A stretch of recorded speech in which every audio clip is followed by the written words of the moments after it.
Smokers chugging. Hey everybody, this is my brother, Mikey Romano. And yes, we have that last different names, but we're brothers, we're Masons. And I'm at a group right now. I'm at another Mason's house. Ian, get over here. Get in a picture. Come on, we'll make it a picture. So my other brother, Ian, we're three brothers here. And we're all smoking. We got chuck, we got pulled pork, we got pork belly, we got a couple different kinds of sausage, we got country style ribs. I got more than my smoker can fit. But we're all gonna get it done for you and you're gonna get some nice pictures. Enjoy it, everybody. Have a great day. Okay, folks, we got a couple of different things going on today. We got our regular, traditionally rubbed pork butt. That's got the regular rub on it. This is a salt and pepper pork butt. We've got a salt and pepper chuck and two chucks that are salt, pepper, and garlic. And on these, I used the new kind of pepper that I really like called Telecherry pepper. And I had to grind that stuff up, put it on there with some kosher salt. And again, these two have the garlic as well. Got a lot more going on in the smoker today. We'll keep you posted. Hello, everybody. Hey there, baby. Smokers chugging. So we got yet another Brother Mason here today. There's another one hiding around here, but you've seen Jimmy before in previous videos. This is Brian, otherwise known as Bean. Yeah. Where are you from, Bean? I'm from over there. No, where are you from? Where am I from? Originally. Scotland. Scotland. Scotland. Aye. Aye. Why? He's a cheeky wee monkey. I'm a cheeky wee bugger.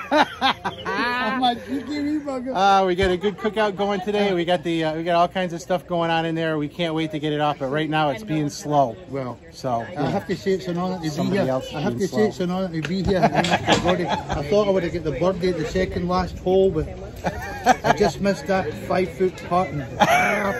Feck it. Back it. Back it. All right, guys. Gobshite. We'll see ya. So here's what we got going so far. Regular pork, salt and pepper pork, salt, pepper, garlic chucks. This is salt and pepper chuck. Beautiful, huh? Getting there. Temperatures are pretty good.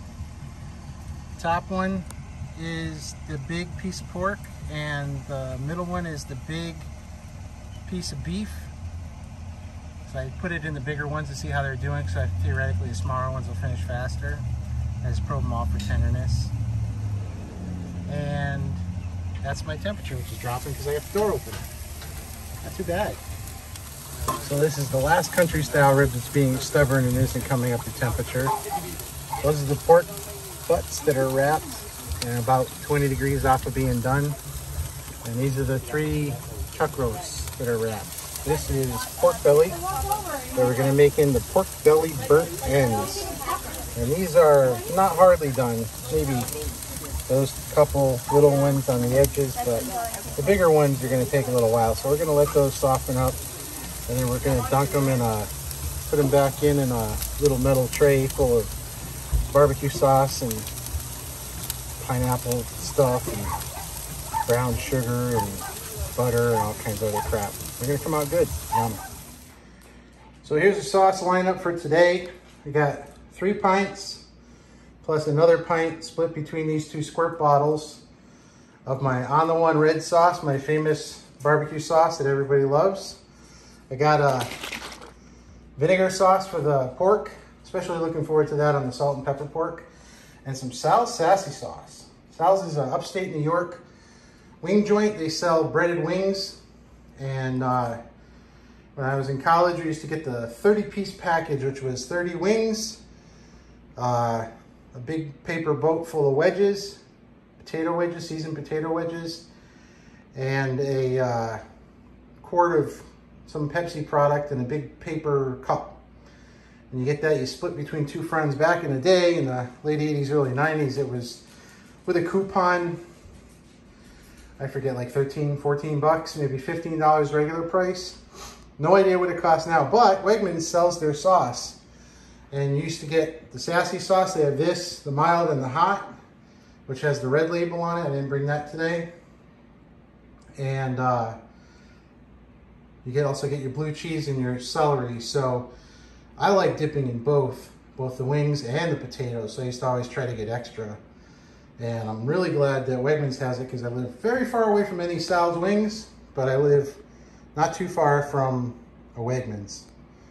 And that's what I got for the sauce lineup today. This is a vinegar sauce, and I can't remember the fella's name. He is a James Beard Award winning barbecue guy from one of the Carolinas. He's been in all the TV shows, and he actually shared his vinegar sauce, which is vinegar, lemons, and several different spices, a little salt, a little MSG, a little sugar. And that also goes good on fatty stuff like pork butt and whatnot. So I'm looking forward to that batch. That's what we got going for the sauces right now. So this is the chuck roast that has just salt and telecherry pepper on it. Just came out, it was so juicy, it's so moist, and I want to keep it that way. And this bark is not real hard yet, but there's a lot of fat on there, a lot of rendered fat, and I want to keep the moistness in. I don't want this to dry out, so I'm wrapping it. We're at about 180 degrees, and it's got enough color, just looks beautiful, so I wanted to get a little video of this, but before I wrap it. Looks nice, hope it tastes good. So here's another one. This is a salt, pepper, garlic one. And this one you can tell is a little drier looking on the outside. And I think it's because the other one only had salt and pepper. And salt, I don't know if the salt draws the moisture out, but I think that little bit of bark here, the dry bark, comes from the garlic powder. I don't know. It kind of sucks up moisture and kind of bloats up, and then it turns into a crust. It's probably not as hard as the bark ought to be, but it's got beautiful color. I know it'll darken up in the wrap, so I'm going to wrap it anyway, maybe speed it along and get the next things. And I got to get stuff out of here to get the next set of stuff in it. So we'll see what we can do. Hey folks, it's the next day, and as you can see, I'm still wearing the same clothes as yesterday, so early in the morning on Sunday. I wanted to get this video out to you guys because it's been a long time since I've done it, and I don't like to make too many excuses, but the situation is definitely different, and I'm not able to cook as often as I did, and I feel really bad that I didn't get a lot of the pictures and video of the end product. You guys have all seen my chuck roast. I've done 2 videos, I think, or maybe 3, and you know, they came out as expected. I don't feel like they had enough rest time, so they're a little drier than I would have liked, but we were kind of under the gun to get these people fed, get the food out, and I didn't really have the chance to rest the product as long as I would want. As it turns out, we actually overbought. Even though we were feeding like 40 to 50 people, there were a lot of kids there, and the kids, you know, they're not into this stuff, so they were eating hot dogs and chicken nuggets and whatever else was there. So it wasn't like feeding 40 to 50 adults who were expecting barbecue. It was like families, and it was really not enough time to rest some of the things at the end. And as you all know, the rest is one of the most important parts of the cook if you want really good, tender, juicy product. And because we're trying to get things done, I was so focused on the food that I stopped focusing on making videos.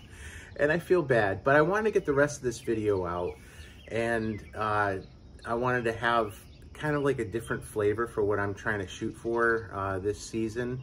So hopefully I'm upping my video game a little bit. I got a little editor app. I've got a better phone, so better video quality. But I wanted to get a video of a few different items. The pulled pork is pulled pork, the chuck is chuck, the sausage is sausage. You've seen all that before. But the pork belly burnt ends actually came out really good. And what I did was I did the smoke. You saw them after the smoke. I put them in a stainless steel steam tray with pineapple nectar. It's Goya. They call it jugo de piña, which is pineapple juice, Spanish for pineapple juice. But it has a lot more of the pulp in it.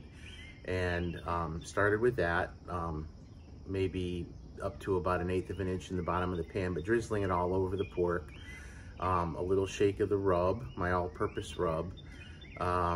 There was a little small squirt of my On the One red sauce. I think that whole pan I used maybe, I don't know, 3 or 4 ounces of the On the One red sauce just to get it a little sticky.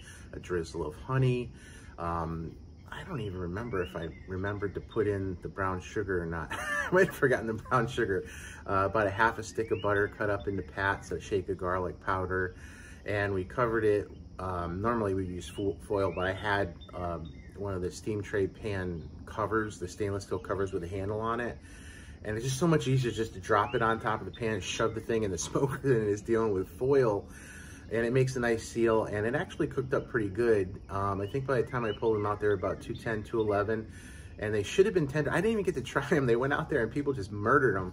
There was nothing left. I think we cooked, I want to say 6 or almost 7 pounds of pork belly, and it was gone like that.